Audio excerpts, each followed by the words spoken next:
the remaining part of Tansen. In this video, we are going to discuss a famous singer named Swami Haridas was once traveling through the forest with his disciples.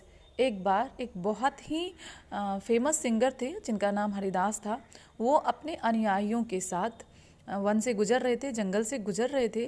Tired the group settle down to rest in a shady grove. Tansen saw them. तो वो क्या करते हैं, जंगल में एक छायादार जगह पे जाके वो बैठ जाते हैं। तभी तानसेन की नज़र उस ग्रुप पे पड़ती है। Strangers in the forest, he said to himself, it will be fun to frighten them. अब चूंकि मैंने पहले ही कहा है कि बचपन से शरारती थे, तो उनके मन में ये बात आती है, स्ट्रेंजर्स इन द फॉरेस्ट, अरे इस जंगल में तो आज अजनबी आए हुए हैं। It will be fun to frighten them, तो क्यों ना इनको थोड़ा डराया जाए। He hide him behind a tree and roared like a tiger.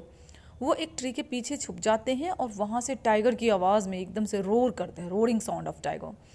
The little group of travellers scattered in fear but Swami Haridas called them together.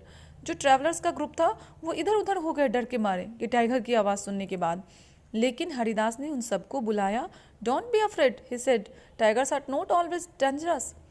वो कहते हैं अपने अनुयायियों से कि देखो, टाइगर्स जो हैं वो हमेशा ही डेंजरस नहीं होते हैं। Let us look for this one, चलो हम पता करते हैं कि ये किस तरह का टाइगर है। Suddenly one of his main saw a small boy hiding behind a tree. अचानक उसी ग्रुप में से किसी ने देख लिया एक बच्चे को पेड़ के पीछे छिपते हुए।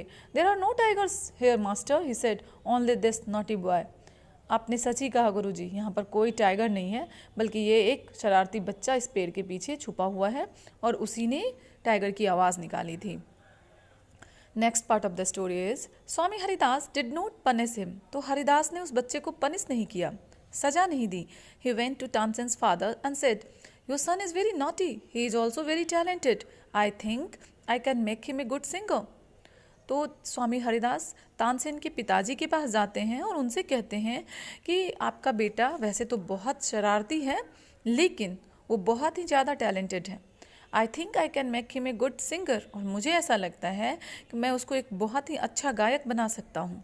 Tansen was 10 years old when he went away with Swami Haridas. He lived with him for 11 years, learning music and became a great singer. 10 साल की उम्र में तानसेन हरिदास के साथ चले जाते हैं संगीत साधना में। वहाँ पर वो 11 years तक, 11 साल तक म्यूज़िक सीखते हैं। And then he became a great singer, और उसके बाद वो बहुत बड़े सिंगर बन जाते हैं। At about this time his parents died. Mukundan Mishra's dying wish was that Tansen should visit Mohammad Ghaus of Gwalior. तो मुकुंद मिश्रा की अंतिम इच्छा ये थी कि तानसेन मोहम्मद गौस जो ग्वालियर में थे उनके दरबार में जाएं। Mohammad Ghaus was a holy man. Mukund Mishra had been devoted to him, and often visited him. While living in Gwalior with Muhammad Ghaus, Tansen was often taken to the court of Rani Mrignani, who was a great musician herself. There he met and married one of the ladies of the court. Her name was Hussaini.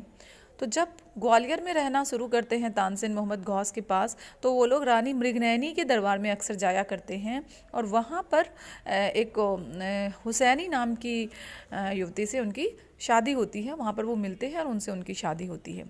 कहाँ पे? रानी मृगनैनी के दरबार में। रानी मृगनैनी खुद भी एक बहुत बड़ी म्यूजिशियन थी। हुसैनी ऑल्सो बिकेम स्वामी हरिदास डिसिपल, और हुसैनी जो है वो भी स्वामी हरिदास की शिष्या बन जाती हैं। Tansen and Husaini had 5 children who were all very musical, और उनके 5 बच्चे होते हैं जो सब के सब म्यूज़िक में बहुत अच्छा नाम करते हैं। Tansen had by this time become very famous. Sometimes he sang before Emperor Akbar, who was so impressed by him that he insisted Tansen should join his court. कई बार क्या होता था कि तानसेन धीरे धीरे बहुत फेमस हो गए, और वो कई बार एम्परर अकबर के दरबार में भी जाते थे और गाया करते थे।